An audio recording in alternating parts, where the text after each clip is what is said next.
और एक बार फिर ये कहना चाहूँगा कि आपके इसके पहले के आयोजनों में आपके आमंत्रण के बावजूद मैं नहीं आ पाया, उसका मुझे मलाल है। और आज भी स्थिति नहीं थी, लेकिन मुझे लगा कि अगर आज के इस कार्यक्रम में नहीं पहुंचूंगा तो मैं डॉक्टर माधव कृष्ण से अपना व्यवहारिक और सामाजिक रिश्ता तोड़ दूंगा। यानी इसका मतलब है कि संबंधों की व्यावहारिकता के निर्वाह की जो पात्रता और योग्यता होनी चाहिए किसी व्यक्ति के भीतर, वो मेरे भीतर नहीं है। इसलिए अपने आप को सामाजिक और सांस्कृतिक स्तर पर अपराधी मानते हुए मैं आपसे निश्चित तौर पर अगर आज नहीं आ पाता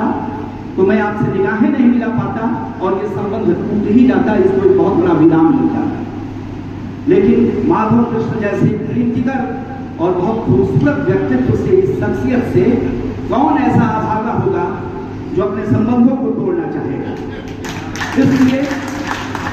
मैंने इस बात का खतरा मोल लिया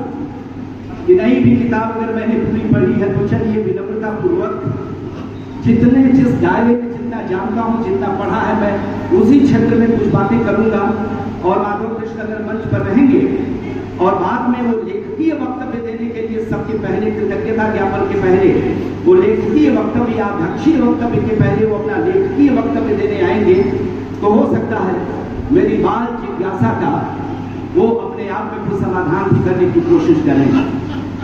देखिए, कोई इस तरह की बात जो मैं आपके बीच में कर रहा हूं,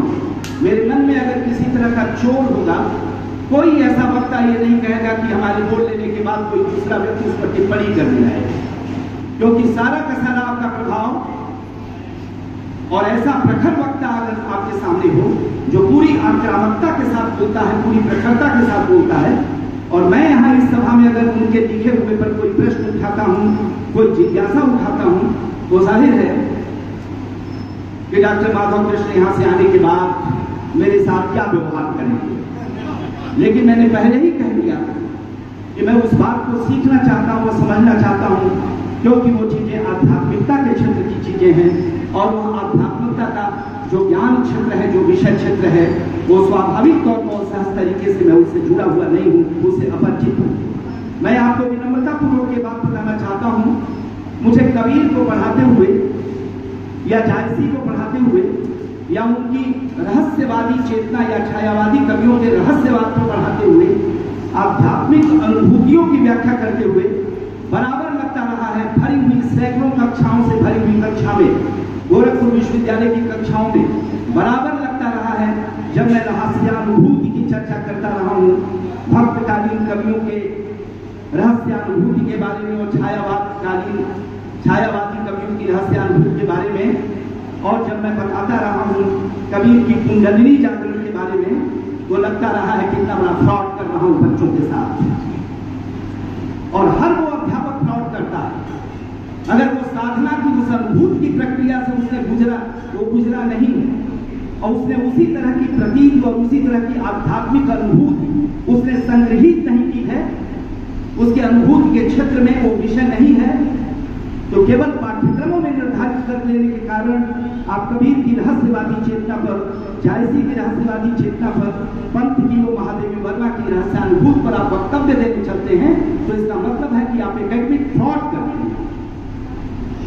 तो मैं कहना चाहता हूं कि अध्यात्म का वो क्षेत्र मेरे अपरिचय का क्षेत्र है, लेकिन मैं सामाजिक क्षेत्रों में आपसे कुछ बातें करूंगा। और ठीक उसके पहले मैं ये कहना चाहता हूं आपसे कि आज के इस बहुत खराब दौर में जो लोग भी शब्दों के माध्यम से, भाषा के माध्यम से इस दुनिया को सुंदर बनाने के उपक्रम में लगे हुए हैं, अपनी कविताओं से, अपनी कहानियों से, अपने सांस्कृतिक कर्म से, जैसे कि माधव कृष्ण जी, देवेंद्र आर्य जी, डॉक्टर मानधाता राय जी जैसे लोगों से, डॉक्टर शिखा तिवारी और आप में से भी अनेक सारे रचनाकार और साहित्यकार हो सकते हैं, कवि, लेखक, कलाकार हो सकते हैं, ऐसे सभी लोगों को इस बात की बधाई दी जानी चाहिए कि ये दुनिया अपनी यात्रा में जहां तक पहुंची हुई है उसको और सुंदर बनाने के लिए और आगे बढ़ाने के लिए जो भी भाषा की दुनिया में, शब्दों की दुनिया में, कला की दुनिया में, चित्रकला की दुनिया में, संगीत की दुनिया में, मूर्ति कला की दुनिया में जो लोग भी सक्रिय हैं, जो लोग भी एक प्रकार प्रकार से सांस्कृतिक उत्पादन में लगे हुए हैं, कलात्मक उत्पादन में लगे हुए हैं, उन सभी लोगों को समय समय पर आगे बढ़कर के समाज को उनकी सराहना करनी चाहिए और समाज को आगे बढ़कर के उनका सम्मान करना चाहिए। इस बात की, इसकी गंभीरता को समझने की जरूरत है। आप ये कह सकते हैं कि हर आदमी अपनी जिंदगी में कुछ न कुछ रच रहा है। हम सभी लोग, किसान भी, बुद्धिजीवी भी, वकील भी, अध्यापक भी, इंजीनियर भी, डॉक्टर भी, समाज के विभिन्न तबके अपनी अपनी जगह पर कुछ रचने की कोशिश कर रहे हैं। लेकिन देखा यह जाना चाहिए मूल्यांकन के समय कि वो जो रचने वाला व्यक्ति है उसमें निजी महत्वाकांक्षाएं उसकी कितनी जुड़ी हुई हैं, उसके सारे के सारे उद्यम और प्रयत्न उसकी व्यक्तिगत महत्वाकांक्षाओं को कितना समर्पित हैं और कितना वो अपनी व्यक्तिगत महत्वाकांक्षाओं और निजी लाभों का अतिक्रमण करके सामाजिक सरोकारों के रास्ते पर कितना चल रहा है। ये कवि और लेखक, ये मुनाफे की कोई दुनिया नहीं है। अपना पैसा लगाइए, रत जगह कीजिए, किताबों के कब्रगाह में तब चाहिए, दुनिया को समय के चरित्र को समझने के लिए, उसको व्याख्यायित करने के लिए, दुनिया में जो कुछ भी लिखा जा रहा है उससे परिचित होने के लिए ई लाइब्रेरी में जाइए, पुस्तकें खरीदिए, खर्च कीजिए, रात रात भर जगिए, लिखिए, लिखने के बाद प्रकाशक को पैसे दीजिए, छपवाइए, लोगों को वितरित कीजिए और अंततः विडंबना यह है कि अपना खर्च करके लोकार्पण समारोह भी आयोजित कीजिए। ये कौन सा मुनाफे का, कौन सा व्यावसायिक कारोबार है?